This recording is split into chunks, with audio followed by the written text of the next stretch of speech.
the fire in this painting, like most of the images in my paintings, comes not really from a source, but the way I imagine them on the painting, the way they feel in the painting. And because of that, I constantly scrape, repaint, paint. And the paintings may take months, although it doesn't really show it. I use my painting transparent, which gives me a lot of flexibility in the buildup of colors, and also give me a lot of flexibility in how I'm able to look at something just briefly, in a very subtle way, and then see it remain, and then I can add to it over time, and doesn't build up the surfaces too much, which I don't like. Ultimately, the paintings like this painting, may go nowhere. I mean, it will go somewhere, it's just not going to go maybe where it seems to be going.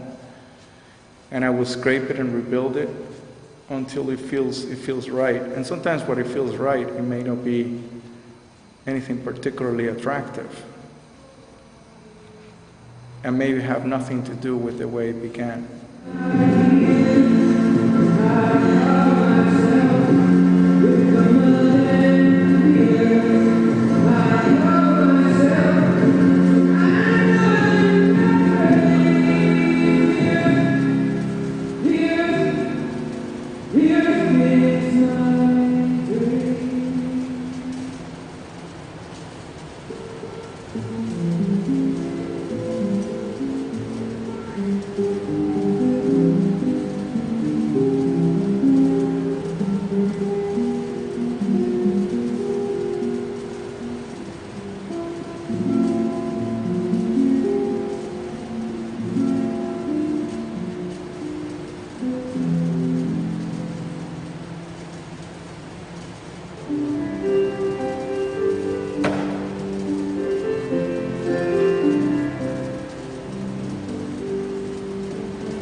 Fire and destruction and floods have been present in the recent work of the past 2 years, especially these very recent new paintings.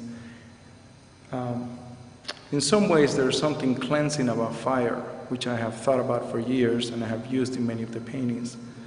But this puppy feels ready to catch on fire, and then the little tiny sparks coming from the fire flying into the sky, and in fact, those sparks being perhaps the center or the most important part of the painting, the thing that is most temporary about the paintings, have been in my mind for the past year especially. I think that fires and destruction and cleansing, although they seem particularly negative and they are dark and so on, I find them very hopeful. I find these fire paintings to be all possibility, sort of cleansing the ground. And in many ways it has a lot of relationship to the other ideas that I have about some sort of a moral uprising, for lack of a better word, a sort of a reaffirmation of certain moral standards which force a certain cleansing and burning of the existing field in order to build another.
Right now, this painting has a hole in the middle, a hole that is right where you're going to go, and our natural inclination is to go in and find the center, find the charge of the painting. And in this particular painting, the charge is flickering. It seems meaningless. It seems hollow. And yet, despite the grotesque quality that that center has, there's something resonant about it. And the grossness of it gives me just the right feeling against the more rendered parts of the painting. And then what I want to do right now is put those little flying sparks, those little tiny embers, floating, both threateningly and yet very beautiful, over the absence of that center.